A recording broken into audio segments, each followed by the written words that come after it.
Hello, everyone. Thanks for joining us. I am Ell Alexander, and I am the owner and CEO of Black Girls Run. Today, we have a very important roundtable discussion ahead of us called Parenting and Dismantling Racial Injustices. We have on our radar tonight several different guests from across the country that will be able to share their different experiences, but one thing that does connect us is parenting. I'm a new mother of a 9-month-old Black son, and already in my household, we have started to discuss how we're going to talk to our son about interacting with police, being Black in America, and so on and so forth.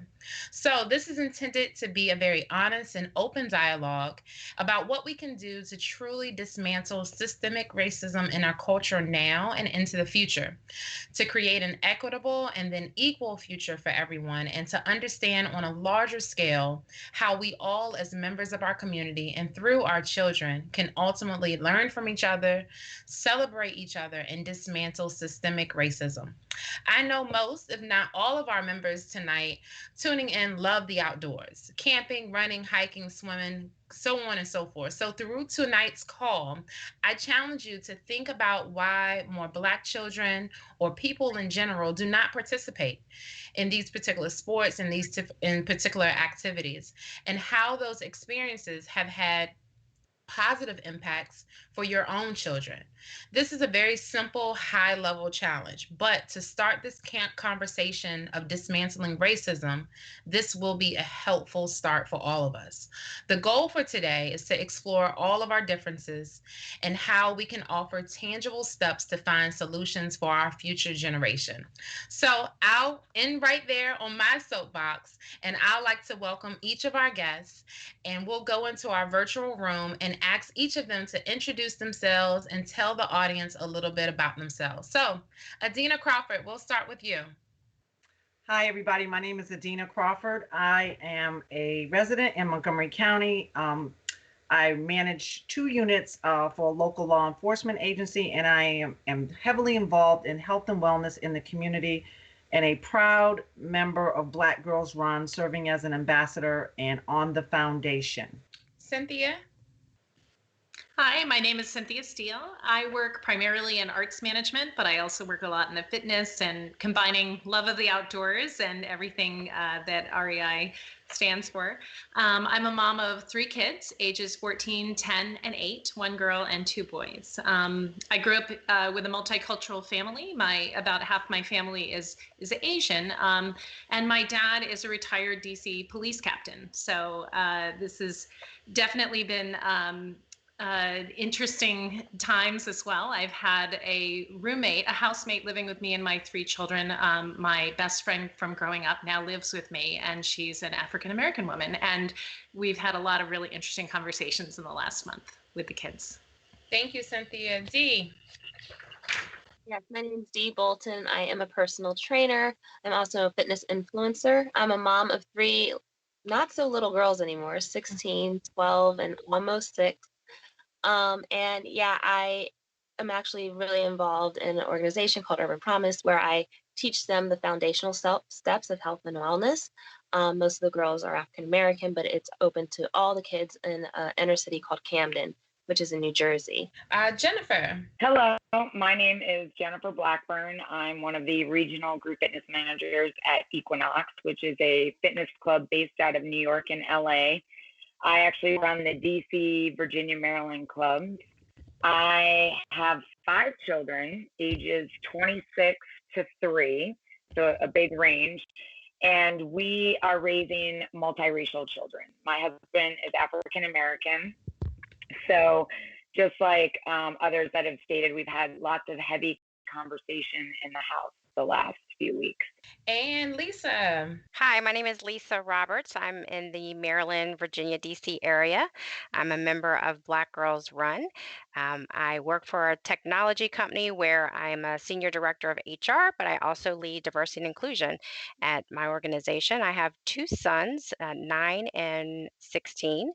And obviously, I have been on having racial discussions since I was born. I am a product of a biracial interracial marriage. So obviously something very common language in my household. But obviously with having two sons that are in the African American community, as well as working in diversity inclusion all day at work, lots of conversations have been underway, obviously, with the unrest that's going on globally. So glad to be a part of the chat. Awesome. Thank you. And Mark.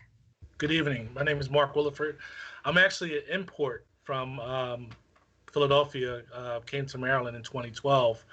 I am the father of two biracial children. I have a 25-year-old daughter and a 10-year-old son. And coming from a background in law enforcement and being a civilian, everything that I do in life, it seems to be, has two sides to it. So the lens by which I live life and raise my children is always that two-dimensional component. So I enjoy conversations like this, and I look forward to really digging into the minutia of why and where we're at. So thank you. Awesome. And Sierra. Hi, my name is Sierra Grigsby, and I live in Atlanta, Georgia. I am the proud mother of a 27-year-old who is really helping me to pull my head from out of the sand. There are so many things that I try to avoid just to try to stay normal.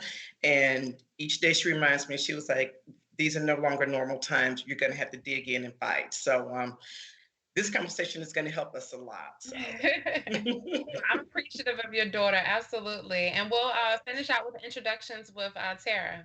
Hi, I'm Tara Foley. I'm a wife and mom of two young kids, a 4-year-old son and a 2-year-old daughter.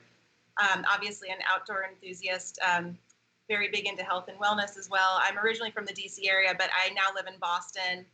And I'm also the founder of Folane, which is a retail brand that sells clean, healthier beauty products in stores across the country and on Folane.com. And I'm looking forward to this call for so many reasons. I'm looking to very actively share healthier products with more diverse communities than ever. So thank you all for being here. So a lot has been happening across our country over the last few weeks, and I just want to open the floor and do a temperature check about how you guys are feeling in your homes, professionally, with the current climate. So we'll go around again, round robin, and to give one word, but with a brief explanation as to how you all are feeling. And I think that will help to kind of set the tone for the conversation tonight. So Adina, you're going to hit it off again. I'm feeling nervous.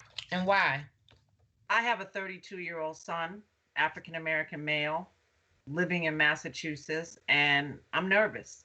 I'm nervous for him. Cynthia. I guess one word, I would say I started out overwhelmed recently. Where do I begin? What can I do? How can I do everything I'm doing better, or how can I learn? And so I started to think that one difference that I could make is to talk to especially my two white male children and really have open conversations with them and to open their eyes a little bit. So D. I've had many, my word is hopeful, and I've had many conversations, larger, smaller, and just the fact that this is a head conversation everywhere. And if it continues to be a conversation, I feel like I'm hopeful that people won't be able to say, I don't know, because they are educated and because they are having conversations. And when they can't say, I don't know, then they can make better choices. So I'm hopeful that things like this, conversations like this, lead to change. Jennifer.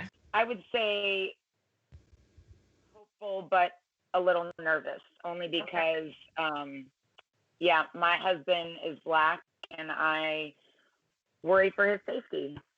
All right. Thank you. Lisa. I would say, since I'm in a work blend, there's no separation of work and life.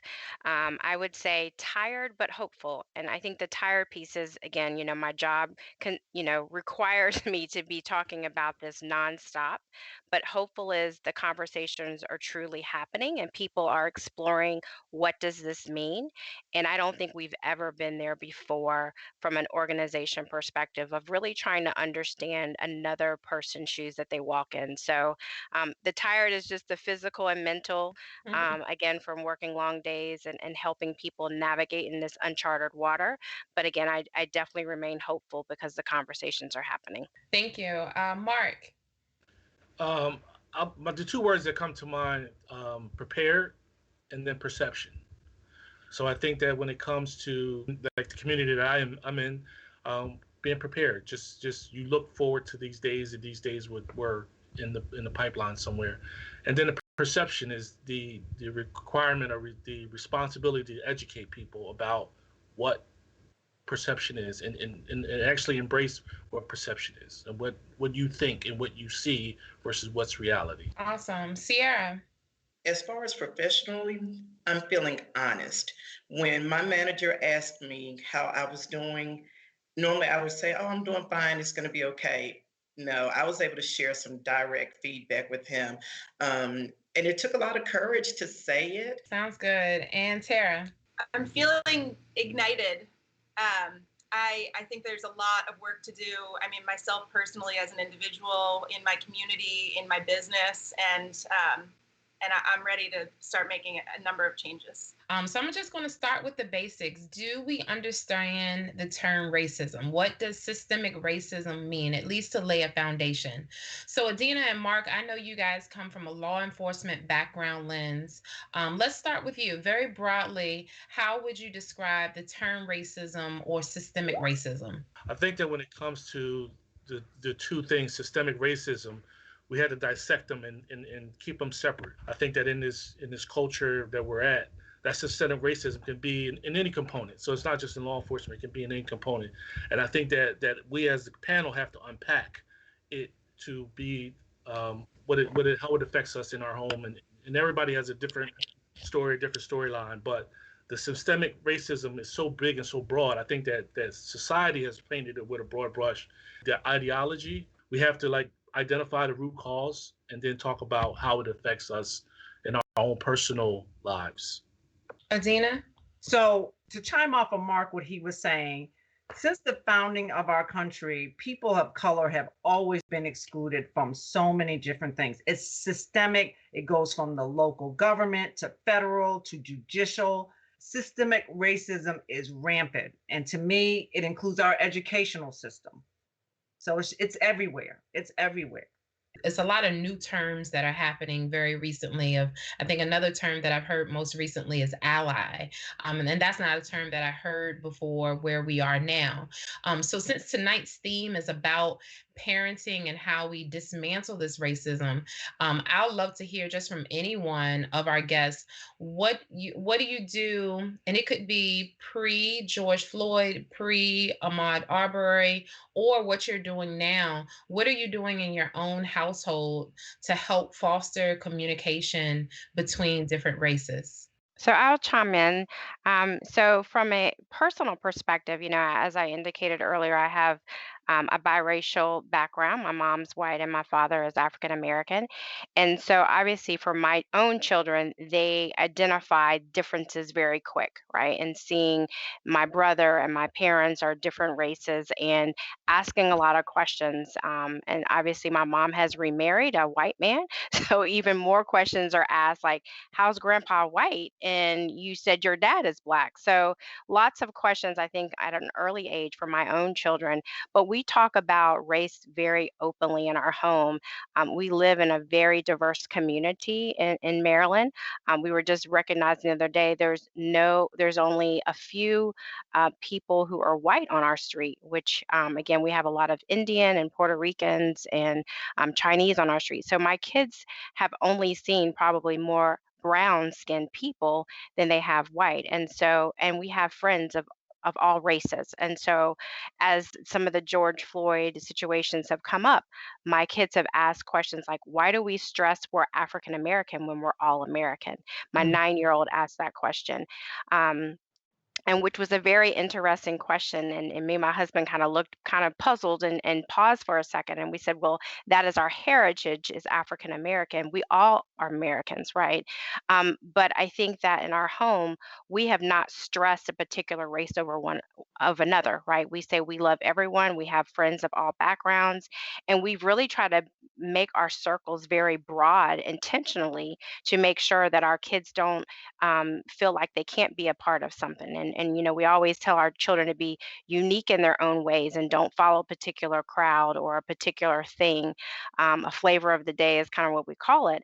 But I think that, it really starts in the home for our children and how we talk about race openly.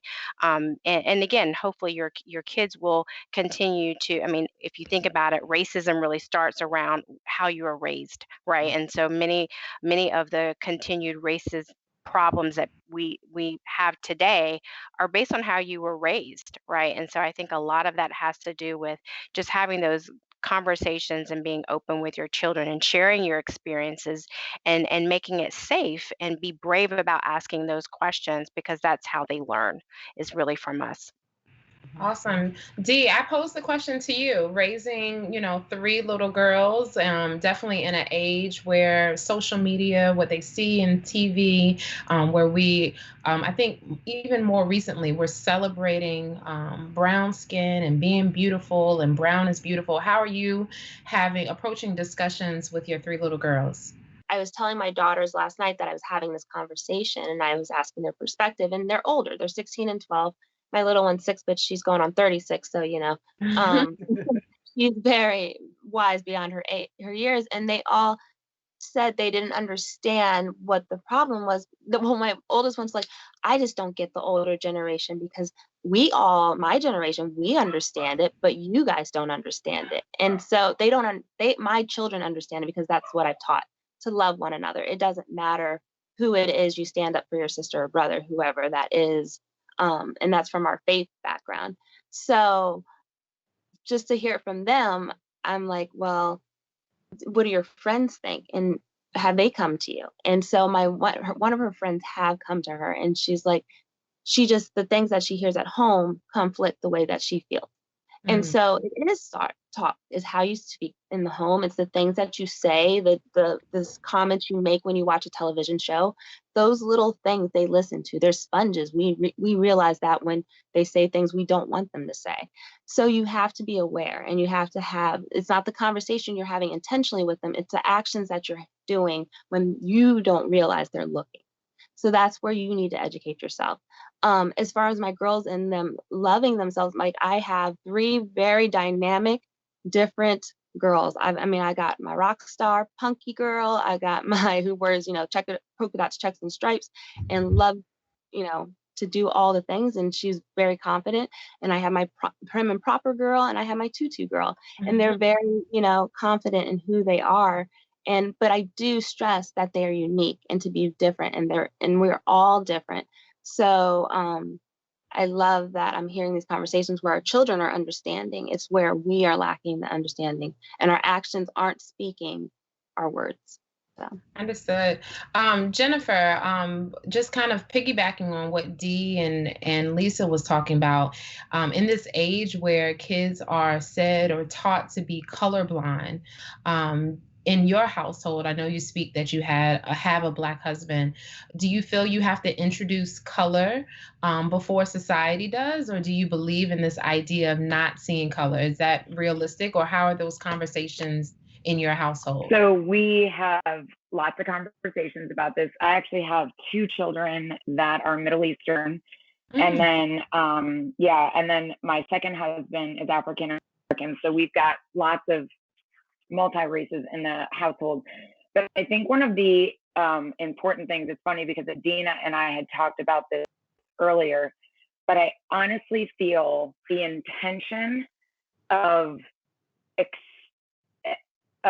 how you raise your children literally comes from the second they are born. The intentions that you set in the house and the consequences that you set in the house if the actions that you want to see are not being set forth. And I think that's also a big discussion, that social media is an evil, evil thing. It can also be an amazing thing. But these kids on Snapchat, and I can tell you that after George Floyd, the things that went around Snapchat, all I kept saying to myself is, who are their parents? Who are their parents? It starts with their parents. Right. And I feel like there has to be consequences. You have to teach these children the acceptance. We actually pulled our kids out of school and we moved away because the community that we lived in was not diverse. It was just all white, and I was like, this is just not reality. This little box is not reality. So now our daughters go to a mostly, I would say, probably 60% Indian, and then African American, Asian, and just a couple white children. And then our sons go to a predominantly all African American school. So it was really important that we create this huge diversity of all cultures. And I will say that this, on the other side of where we're starting to have, people are starting to be curious, and we're having these conversations we need to keep having. One of the amazing things that's come out of this is the level of communities, the communities of colors and different backgrounds that are coming together and engaging and making these connections. So I mean, again, right out of the womb, the conversations need to be had right out of the womb. Set the intention and make the consequence. Tara, what has your conversations been with your children? Thank you for asking.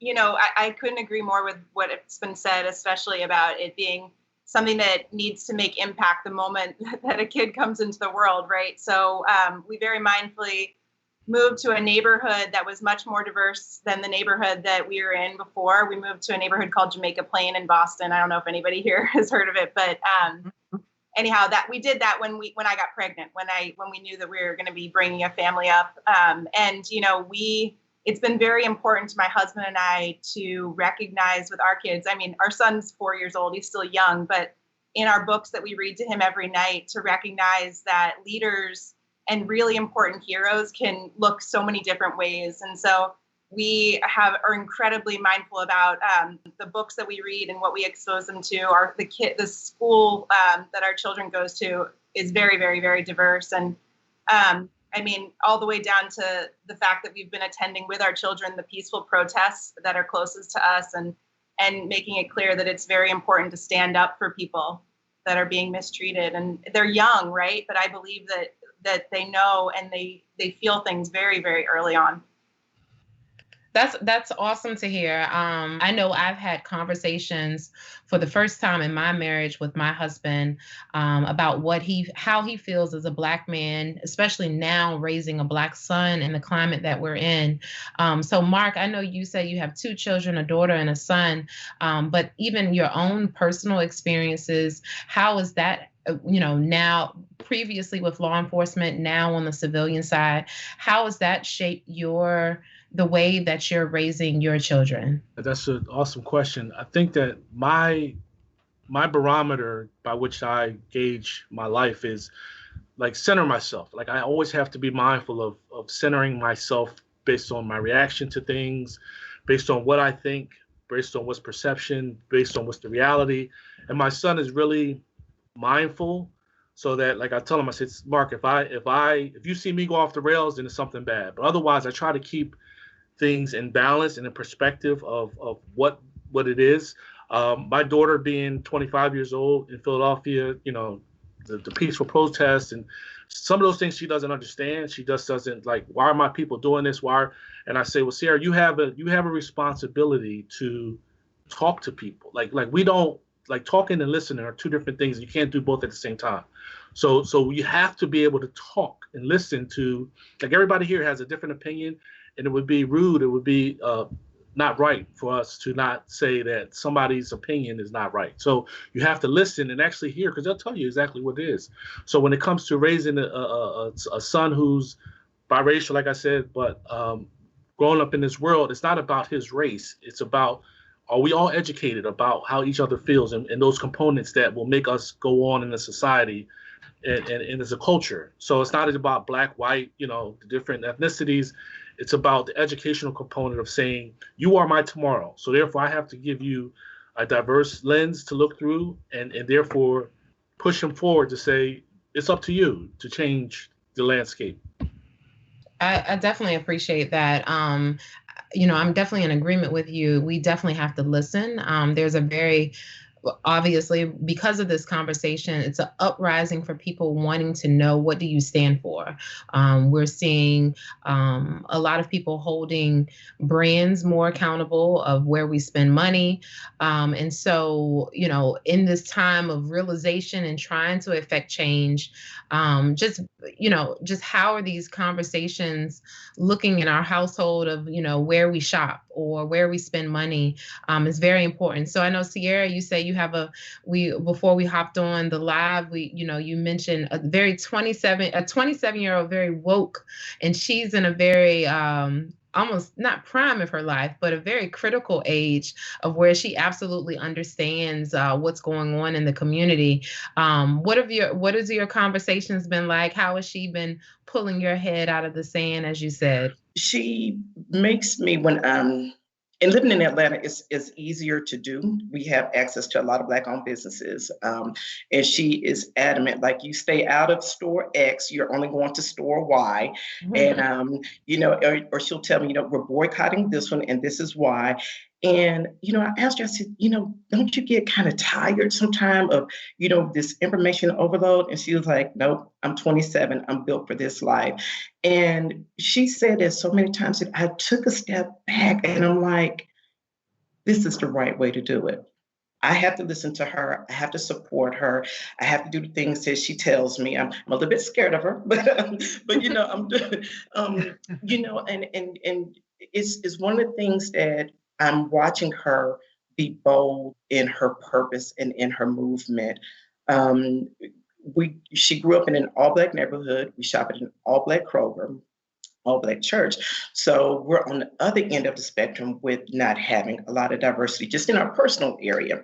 And I sometimes wonder if it helped or hurt. But when I see her blend in and can navigate conversations with people, with people that are not Black, I'm like, it's okay, because she has paid attention and she's doing the right thing. So I would say my biggest thing is I listen to her every single day, and I get it. And I was not that smart at 27. She's light years ahead of me. I used to volunteer with children, and I think someone told me that a child will humble you very quickly. Yes. And I think that's kind of the premise of tonight's conversation, is I'm hearing that we need to listen to our children, yes, that they pick up on a lot more than what we realize, even at 4 and 6 years old. And, speaking of, how, your daughter, Sierra, she's able to kind of try to blend and be a chameleon between different communities, even though she's surrounded primarily or in an African American community. That I think that lends well to Adina. I think you are very much a chameleon. That you're the reason that we're all on this call tonight. So I would love for you to kind of share why this was so passionate for you to bring this conversation together, to bring all of us from different walks of life together tonight, and kind of what you mentioned earlier, being raised in the 70s in Boston, and now, a 32-year-old son who's also in Massachusetts, kind of what you're kind of feeling and how, why parenting and very strategic parenting is so important right now. So thank you, JL, for asking that question. So I come from a very privileged family. When I was living in Massachusetts, I grew up in a predominantly mixed neighborhood, and my parents sent me away to get a better education to a school where there was separation, Blacks, and then there were whites. And I'm just going to be very vocal when I say this. And I'm going fast forward to how we raised our son. So growing up in Massachusetts back in the 70s, there was a lot of racism, systemic racism. So imagine going to an all-white school where there was maybe 80, 90 kids in the school, and there was only 4 to 6 of us that were African American. And when you walk down the hallway, they're calling you nigger want a watermelon, calling you jigaboo, calling you pickaninny, calling you all kinds of names. and living with that and then nothing being done. So that starts in the home. It starts in the home. And, of course, at that age, being young as I was, it was very impactful and hurtful. So this whole thing with this civil unrest has reared all these feelings inside of my body. And I'll never forget it. It'll always be with me. So fast forward now, moving out of Massachusetts, moving to Maryland, raising our son, who's now 32 years old, living in Massachusetts. His whole perspective on life is totally different. He is like a chameleon, JL. He mixes with everybody. He has a Caucasian roommate. He has so many people in his life that are of both races, but he never forgets where he comes from. And we always, as he tells me, Mom, my head is always on swivel. I know. He said, my head is always on swivel. But he was raised in the county where I live at, not far from Lisa, that is predominantly Caucasian. And he went to a school that was predominantly Caucasian. And there was a systematic racism issues going up in that school at the time he was going. But all in all, parents, they see what you do, they repeat what you do. So you have to bring it in 100% and not display that negativity in the home. So my son, I'm grateful, and Jennifer can attest to this, that he is an upstanding gentleman and loves all races. Just like me, I love everybody. I embrace everybody. And quite frankly, I don't have an issue to see why are we having this issue? Why? When it's me, I love everybody, but everybody's not me. So each of you brings something different to the table. It's very hurtful. It's very painful to see what we're going through right now. And that, yes, JL, we need to be represented more. It's like now everybody's making reparations for the people of color. I get it. I totally get it. Like I've shared on many panels in the last couple of weeks that I have talked to the most white people in the last couple of weeks because of where we are now. But I'm very appreciative of those awkward conversations and people and brands saying, hey, we've been silent for way too long. And now we need to say something, even if we are okay with saying, like you said, Dee, even if we have to say, I don't know, at least we're saying something and we're figuring out, okay, how do we go from I don't know to now we can make better and more conscious decisions about how we move forward as a family or how we move forward as a brand and an organization. So, as parents, I think I can, especially as a new mom, I think I can say and probably speak for all of you, I think we're learning on the fly. And I know, Cynthia, you're raising a 14-year-old, a 10-year-old, an 8-year-old that is definitely at an age that is very aware of probably what's going on in the community, but may not really understand it. What methods are you using to help introduce diversity to your children? It's interesting. Like, I think I live close by to Lisa, and it's a pretty diverse area. And that also was purposeful, wanted to make sure that my kids grew up not just going to school and interacting and having friends who looked just like them, and also different cultures and backgrounds and religions as well. What I found is, particularly with my 10-year-old, is that he won't automatically know anything about what's going on in the world unless I tell him. He doesn't watch the news. He's not connected on social media. He didn't know anything about what was going on. So I made sure that we were watching news reports online, that he was understanding about protests, and that we talked about it. He's always been the one that has the big questions, does God exist? And, all the things that the other two kids haven't really talked about, whether they're internalizing it and thinking about it themselves. But he's been a really interesting human being to get to know during this time, and also because his friends are a very diverse group of friends who come to the front door looking for him to play. As I said, I have a housemate right now living with me and the 3 kids, and she's my best friend when I was 6, and now roommates 40 years later.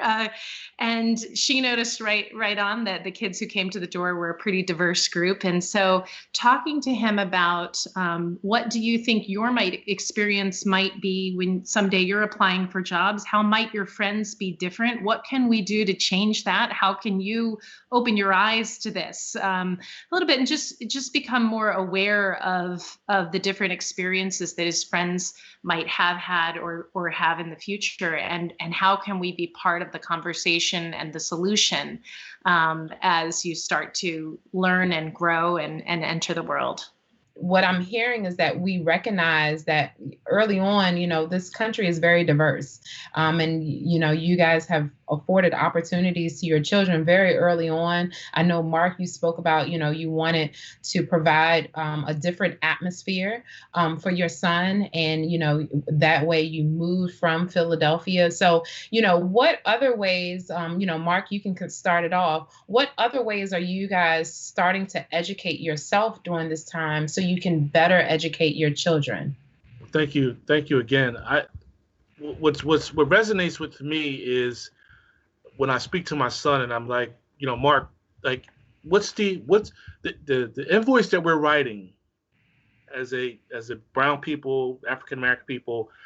What is that invoice payable for? So like we hold everybody accountable, but what's the ultimate goal? Like what's the end game of this invoice that we're writing? And it's not going to be an endless invoice. So are we doing things? Are we cognizant of what we're asking, i.e. versus what we're doing? So if you're not going to be part of the change or the solution, if you just keep taking logs and throwing them on the fire, then you're not part of the solution. You're not part of the change. So I think as parents, and we've kind of like thrown this around round robin, is that we have an obligation to settle ourselves and find out what that invoice is payable for and how we're going to pay that invoice, because we can't keep this going. We can't keep it going and all going and going. We have to figure out what is it that we want. So in settling my son and say, well, Mark, what do you want? Like, what do you, or my daughter, Sierra, what do you want? Another Sierra, what would you want out of this? And if they don't know, then you have to settle them and say, what do you want out of this? Like, what does your landscape look like when you move on? Otherwise, we're just going to keep it staying in the same place in the same circle. Yeah. So I think that as a parent, I think we all can, like I said, round robin is what that invoice that we're writing, what do you want out of it? What do you want? Because the world is listening. What do you want it to say? What do you want it to pay for? I'll open the floor to anyone. What have you seen yourself maybe doing recently, just kind of better educating yourself so that you can kind of pass down that information? Or maybe, I know, Terry, you spoke a little bit about making sure that you're bringing in children's books and books that reflect the reality versus what is given to us, that you're not just taking it for a surface level. So, just open it up to the floor about what you're doing to help educate yourself. In addition to those books and the resources that we've been really just so focused on over the past couple weeks, I realized that my son knows me as his mom, but he also knows that so much of my identity is wrapped up in what I do for a living. So he knows that I sell soaps and lotions for a living, and he knows all about that, right? But one of the things that over the past couple weeks I've started to focus on is just the fact that there are a lot of unsafe products marketed to Black women more so than other communities, and it's something that I've started to talk about at the dinner table with my husband. That's like some of the only time we have together, and my kids are there at the same time, and it's something that I want him to hear that's now. I always thought I was making a change with what I did, but that's now how I'm going to be fixated on making a change, and I want him to know that even though you can just sell soaps and lotions for a living, you can also make an impact, and you can help people, and you can educate people, and you can, make a big impact on different communities. And so I think just recognizing that so much of my identity is in what I do for a living, and making sure he knows that you can always make impact in every part of your life. I think one thing that we have been gifted with COVID-19 is time. One of the things that, probably many of us parents are running one kid from one location to the next, or long commutes. And, I reflect and say, this time that we have as a family to sit over the dinner table and have these discussions, to watch different programs at night, where we're not rushing our kids off to bed because they have to be up early in the morning, has really been an opportunity to educate them holistically, right? I mean, there's tons of news channels that are broadcasting broadcasting the protests, or there's, different programs. Oprah put on a program recently, and we have, as a family, have really tried to listen to the different views and have an understanding of what is going on outside of our own bubble, in our homes. And obviously, I have the benefit of working in diversity and inclusion. So I'm on a lot of listening panels and a lot of different opportunities to hear from employees about how they're feeling through this. And so I get to take that information and share it with my own family. And so I think that, while I am not happy about COVID-19 in any way imaginable, I'd have to say I don't think we would be where we are if we weren't all locked down, right? And I think that the power of the protests, I mean, we've participated in protests locally as well as in DC, is the variety of individuals you see at the protests, right? This is not, some of the images you saw very early on where it had this very slant picture of it was only the African American community. But if you have the opportunity to go to the protests, we are probably the minority at the protests now, right? And so I think that is extremely powerful for our children to see is, there are people that are not like us that are out there, fighting and believing that we deserve equality. And so I think that, again, I think we have a lot more resources available to us that weren't there before. And I say, tap into those, whether it's movies or programs or, there is not a day that goes by there's not an article in the paper, right? And so we try to share these tidbits of information with our kids and have these discussions over dinner. So I'm really grateful for the time that we have been gifted with COVID-19, because I don't think our discussions would be as rich, and I know there would not be the volume of protests and support that we currently have. I 100% agree with you, Lisa. Anyone else want to chime in as to maybe unique creative ways that you're kind of educating yourself during this time? Because our offices are closed, and as I mentioned before, I live in an all-Black community, my only diversity is with my trainer, AJ. And so every morning we log on, and like I said, the honesty, I got honest with AJ, and I asked him, I said, what do you and your family talk about at the dinner table? Are you all aware as to what's going on? What are you telling your girls? He has an 8-year-old, and then one is a little bit younger. I said, do you talk about Black people? Do you talk about the words that are taboo? And I asked him, I said, AJ, my ask is this, is when I'm not in the room or when other Blacks are not present, defend me. And I said, it's a very small ask, but if we start there, then we can make a little bit of progress. And on the flip side, with me living, again, all Black community, I defend my white friend, AJ, because it goes both ways. We all have to make those changes. And his 8-year-old daughter, every morning when we log on, she has a full conversation with me. I was like, that's how you do it. You can't be afraid of us. My hair looks different. She always asks about my earrings and I feel good about that. I may not have made time for AJ back in the past. I just wouldn't. And now I'm grateful that we are genuine friends and we are having the hard discussions and we're making progress. That is absolutely wonderful to hear. It's definitely going to take all of us. Very often, especially recently, people are asking, well, what can I do, JL? I don't know. I really don't know. But it's going to continue to take ongoing conversations. This is not going to be fixed in 1 hour. This is not going to be fixed next week. So, again, another question for all of you, how can equality and diversity, this is something that REI has definitely done a great job in doing most recently, but then over the years and being a member of their brand, how can equality and diversity be promoted and supported in the home, the school, and the broader community? So, Dee, I'll kick off with you with that question. How can we really push for equality and diversity? I love that because I love what Lisa said about bursting the bubble, because I feel like that's what's happening. We've all been in this bubble. We filter our social media feed. We see what we want to see. We encounter the people we want to encounter. And now that our bubble's been bursted, it's very uncomfortable. So having these uncomfortable conversations is leading to progress and change, which is great. So what made me cheese when you asked it originally is we can share stories because we're having these uncomfortable conversations. We can share each other's stories, and I feel like that's how we can connect to each other, and that's how we can relate to each other because we are all so similar if we listen to each other's stories. So that's what I would say. Good, good, good. I know one thing, I think Lisa spoke about this with some, special programming going on. Sesame Street had a racism feature on CNN a couple of weeks ago. Now, obviously, my 9-month son does not know anything of what's going on right now, but it was good to see how that was broken down at a very simple level with characters of all colors and backgrounds and so forth. And then one thing about that that really spoke to me and resonated with what you were talking about, Sierra. And one thing that still resonates with me is your family dynamic.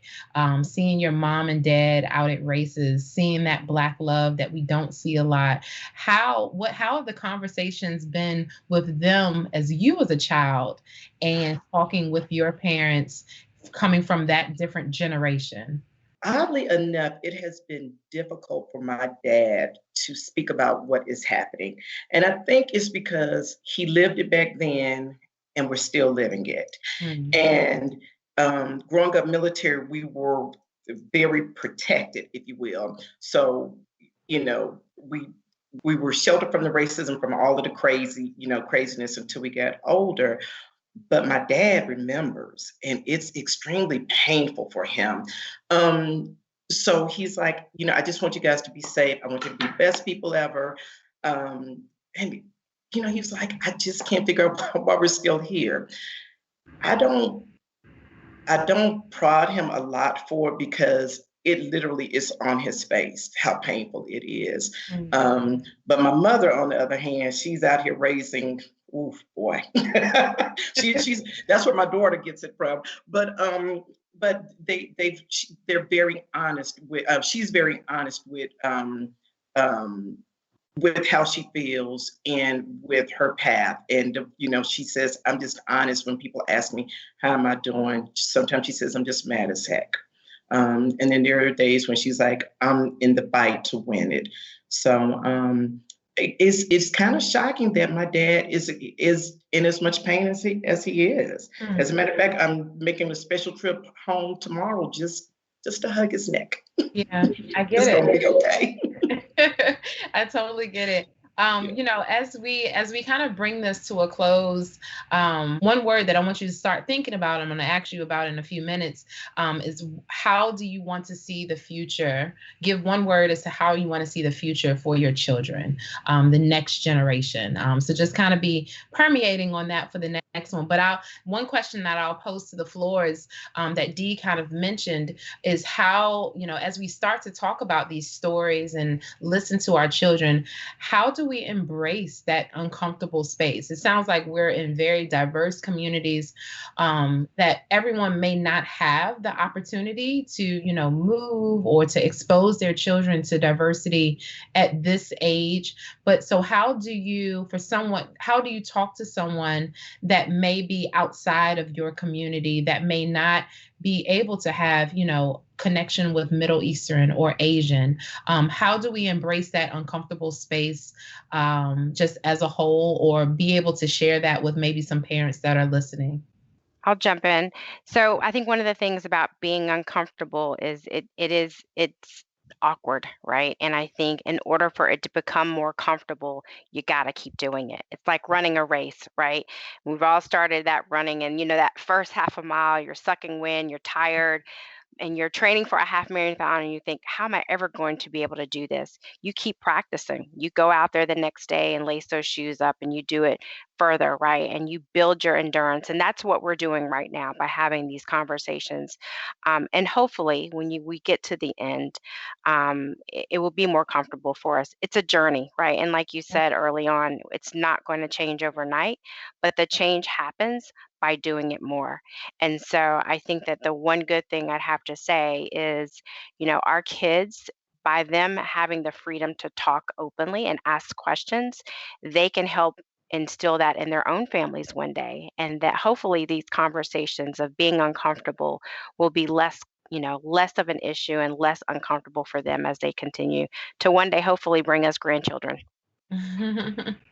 So you really have to keep having those conversations. You have to, and even though it's uncomfortable, but everyone's able to have a seat at the table, right? So we have to build a bridge, not a bypass, so that everybody can just freely back and forth, and have the fluid conversations. Tara, you checked on me a couple times during this whole thing, and that was huge. I mean, some people, you have a heart, right? You're concerned.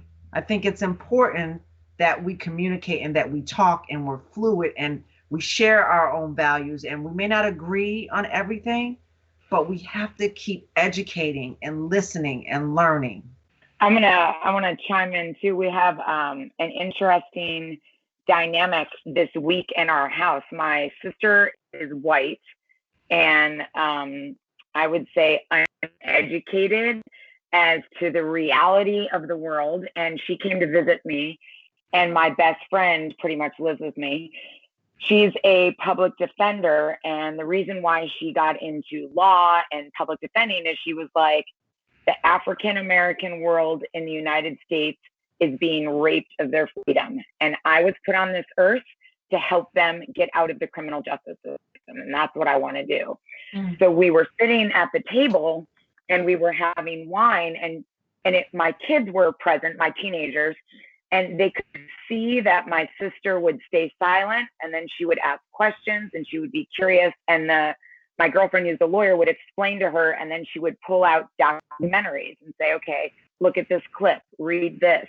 So my kids could actually see super difficult conversations and then the outcome and how she stayed curious, asked questions. And then, ironically enough, she was flipping through social media, and she was starting to actually see and not just scroll. And she's like, oh my gosh, there's a lot of ignorant people out there who really have no idea. And I was like, yes, there absolutely are. And then my in-laws came over, and my father-in-law is African American, and my mother-in-law is white. And she has been, everyone in the family is white married to black, black married to Asian. Like, it's very mixed family. And she was telling the kids all these stories when she was growing up. She's like, I'm one of 5. My white brother no longer speaks to the family because I'm married to an African American. So my kids got to see all of these dynamic conversations, but what happens on the other side of the difficult conversation is, I think, what's super important. Yeah, I forgot who mentioned it at the beginning, but when you start rearing children, you have, it might have been you, Jennifer. You talked about, we have to talk about, and we have to be intentional, and we have to talk about the consequences from making poor decisions or treating someone poorly or unequally. And that speaks to what you're sharing now with your sister. They saw those conversations happening, and they saw the other side as well. So one question, this will be my final question before I ask each of you your word. And I know, tonight's call is just the beginning. I invite all of you. I think one theme that I've kind of taken away from this is I want all of us to sit around now that we have time to sit at a dinner table and have a full dinner, to come to my house and let's talk intimately. I promise I'm cooking a lot better now because of COVID-19. So, I invite all of you to Richmond, have a dinner, sit around the table and be able to share our experiences. Again, we talk about sharing each other's stories, listening to each other. But just very candidly, how do we end racism? What does the finish line look like? We're in the race. We're right now, mile 8, maybe mile 8, mile 9 right now. We're trying to reach that 26.2. What does the finish line look like? I think, like my 16-year-old said, that we're all the same. We're all humans. Mm-hmm. When we all realize that we're all humans, when we're not intimidated by somebody based on anything, and we're not insecure, because that's where this all comes from, is an insecurity of other people. And we realize that we all put pants on one foot at a time. We all breathe the same air, and we all should have the opportunities equally. I think that would be it. I would just like to add, I had a conversation with a friend earlier, and I said that no matter what we do and whenever we go through, the truth will never be a lie, right? The truth will never be a lie. So as uncomfortable as it may seem, or it may be, or unpalatable as it may seem, the truth will never be a lie. So if you want to ask the question, and how do we get past this, you have to hear the history of why we are in this place. You have to hear those things that are hard to swallow in order to get past it, because otherwise it's a lie. So my takeaway from this whole conversation is the truth will never be a lie, and we have to be in a place where we're cool with being uncomfortable to get past it. All right, so we're going to do a round robin again. Again, the question was posed, anything that you could take away from this evening's panel, a call to action of sorts. Give one word as to how you want to see the future for your children. So Adina, start us off. Educate. You got to educate, and it starts in the home. Educate your children about everything when it relates to race. I think my word would be listening. That not just me, I've been having amazing conversations with friends that we've never had before, but that my kids, when we're talking about parenting these children, we should listen to them as well. What are their questions? There's no stupid questions that my 10-year-old can ask, because this is something that we need to talk about, and that tell him he should listen to his friends. He should listen to the world, what's going on, and be a sponge for people, history, and other viewpoints as well. I want to say engaged, because engaged, you have to be actively listening, not just hearing, and then you have to respond. So I would say engaged would add to the E words that we got going on. Jennifer. I'm actually going to say vocal. And this actually came from Adina. I was teaching a Zoom class, and she looked at me in the camera and she's like, "Girl, you need to use that blue voice." My kids don't realize, if they've got 5,000 friends on their social media platform, that's 5,000 people that will hear their voice on this subject. My word is intentional. I think that we have to be intentional to speak out. We also have to be intentional on listening and really wanting to learn and change. So I think a lot of it starts with us really having the mindset and focus that there is a better opportunity for many of us that have been stifled over the years. And I think that it's got to be on both sides to be intentional. Awesome. Mark. My word would be faithful. I think that if you base all of these things on your faith and your belief, fear doesn't exist, inability doesn't exist. So that's when you look at my tapestry, I think that faithful is what the word that resonates with me. Sierra. Fearless is going to be my word. If they ask the question, be bold in your response. If someone wants to make a change, take a chance on them and tell them how to do it. So I think fearless is my word. I want to see the future for my kids, and everybody here's kids, as one filled with integrity, where that's the number one value. It isn't making money. It isn't how you look. It isn't anything. It's one where we've held each other accountable over the years, and that people with integrity are the most important people in our culture. Absolutely. Well, we started off the call with, words of nervous and tired and honest and courageous, overwhelmed. And if you're listening in tonight, we definitely thank you for the time that you spent with us. And if you're in that space, it's totally okay.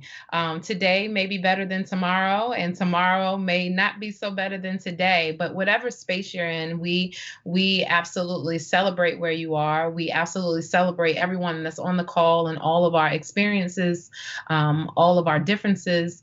And we definitely hope that we can get to a place around this country where we definitely celebrate each other beyond, our skin color, and what we're able to offer to the table. So we'll leave it at that. Thank you to REI for the space and the opportunity tonight to have conversations like this where we can learn from each other and we can listen and engage and hopefully walk away better people and creating a better world for our children in the future. Again, thank you to our entire panel of guests this evening for your time, your willingness, your openness and transparency to talk with me and the REI community. And we look forward to more conversations like this in the future. And I look forward to having all of you at my dinner table. So have a good night, everyone. And thank you for tuning in. Thank you. Thank you. Thank you.